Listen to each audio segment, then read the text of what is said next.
Tailors దయచేసి మీరు అప్పులు కుట్టొద్దండి. నాలాగా మీరు అప్పులు కుట్టి అందరితో కొట్లాడాల్సిన అవసరం లేదు. ఇప్పుడు నేను ఒక ఆమెతో అయితే కొట్లాడిని అనమాట. ఏమంటే ఫస్ట్ వచ్చేసి ఆమె ఏమనిందంటే ఎన్క్లుక్స్ జాకెట్ కుట్టమనింది.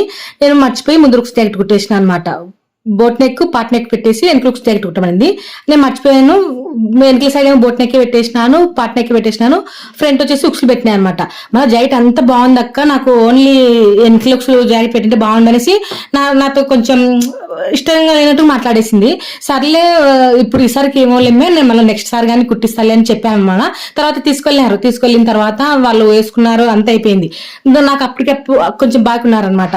చాలా రోజులు అవుతుంది రావటం లేదు అనేసి మా ఇంటి ముందర వెళ్తుంటే అడిగినాను, చాలా రోజులు అవుతుంది కదా డబ్బులు ఇవ్వచ్చు కదా అనేసి అడిగితే తను మేము ఇష్టమైనట్టుగా మీకు జాకెట్ కుట్టలేదు, మేము డబ్బులు ఏమో అనేసి అన్నారు. అంటే సర్లే ఒక జాకెట్ డబ్బులు ఇవ్వద్దు మీకు ఇష్టం లేనప్పుడు, కానీ ఆ పాత బాకన్నా ఇవ్వాలి కదా. అంటే డబ్బులు అడిగితే కొట్లాడాల్సి వస్తుంది కంపల్సరీ. ఇప్పుడైతే మేము అదే కొట్లాటనే జరిగింది.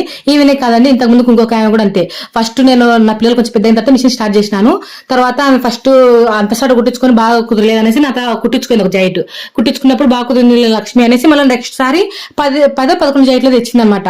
తెచ్చిన తర్వాత నేను అన్ని ఒకటిసారి కుట్టివ్వలేదులేండి. ఫస్ట్ తర్వాత నాలుగు జాకెట్లు కుట్టించాను. బాగా కుట్టినామనింది. మళ్ళీ తర్వాత కుట్టిన జాకెట్లకు పేర్లు పెట్టేసింది అనమాట. ఆ 4 జాకెట్లకు డబ్బులు ఇచ్చింది. ఇంకా మిగతా 6 జాకెట్లు కుట్టాను కదా, ఆ 6 జాకెట్లకి అయితే డబ్బులు ఎత్తి ఇవ్వలేదు. ఇట్లా ఉంటారనమాట. ఇప్పటికి కూడా అండి ఆమె ఊళ్ళో ఉంటుంది, మా ఇంటికి ఆమె చాలా దూరం అనమాట. ఇప్పుడు కూడా ఆమె ఇంకా నాకు డబ్బులు ఎత్తి ఇవ్వలేదు. అందుకే మనం ఏమో టైలర్స్ ఏమనుకుంటాము, ఇప్పుడు కుట్టినా మనకి ఎప్పుడో ఒకసారి అయినా కానీ ఇస్తారు కదా అనేసి అయితే మనం అనుకుంటాం. ఇప్పుడు కాకపోయినా రేపైనా కానీ మనకు డబ్బులు వస్తాయి కదా, మనం కష్టపడినటువంటి ఫలితం ఎక్కడేం పోదు, ఖచ్చితంగా మనకు వచ్చి డబ్బులు అయితే ఇస్తారనేసి మనం అనుకుంటాము. కానీ వాళ్ళు అట్లా అనుకోరనమాట. మనకు అప్పు ఎక్కువైంది అనుకోండి, పక్కకి వెళ్ళిపోతారు. పక్కకి వెళ్ళి మళ్ళీ అక్కడ అప్పు చేస్తే మళ్ళీ ఇంకొక టైలర్ కాడికి. ఇట్లా చాలా మంది ఇట్లానే ఉన్నారు. చాలా మంది మళ్ళీ ఒక డైలాగ్ మాట్లాడతారు, నువ్వు తప్ప నాకు జాకెట్లు ఎవరు బాగుంటారు అబ్బా, నువ్వే బాగుంటావు. ఇది ఒక డైలాగ్ మాత్రం బాగా అనుకుంటారు. అది ఎట్లా మనం కుట్టేంత వరకు ఆ డైలాగ్, కుట్టిన తర్వాత ఎన్నాళ్ళకో కుడుతుంది పో, ఆమె ఎన్నాళ్ళకో కుడుతుంది, ఈ మాట మాత్రం కంపల్సరీగా అంటారు. ఇప్పుడు డబ్బులు బాకిండి నువ్వు వెంబడెంబడే కుట్టు అంటావు. ఇప్పుడు నీవు కుట్టుకుంటే ఇంకా జీతం అంతా నీవే కుట్టుకుంటుంటే ఇంకా అవతల మనిషి ఎట్లా వస్తారు జైలు కుట్టించుకోవడానికి? నువ్వేమో అప్పు పెడతావు.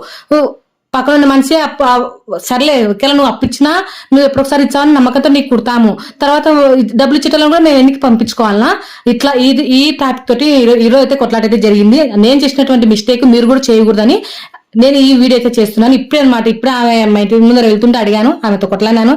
నాలాగా మీరు మిస్టేక్స్ అయితే చేయొద్దండి. మన కాడికి అప్పు అయితే అసలు కుట్టొద్దండి. అప్పు కుట్టి మనం షెడ్ అవుతాం, వాళ్ళేం బాగా హ్యాపీగా ఉంటారు, వాళ్ళకేం డబ్బులు ఎగిపోతాయి, మనం కష్టపడినది మనం నష్టపోతాము మెయిన్ గా. మళ్ళీ ఇంకొక నింద ఏ నెల కుట్టదు అని మళ్ళీ వాళ్ళు డబ్బులు ఇచ్చి మనం ఎందుకు కుట్టము? మనం కూడా ఒక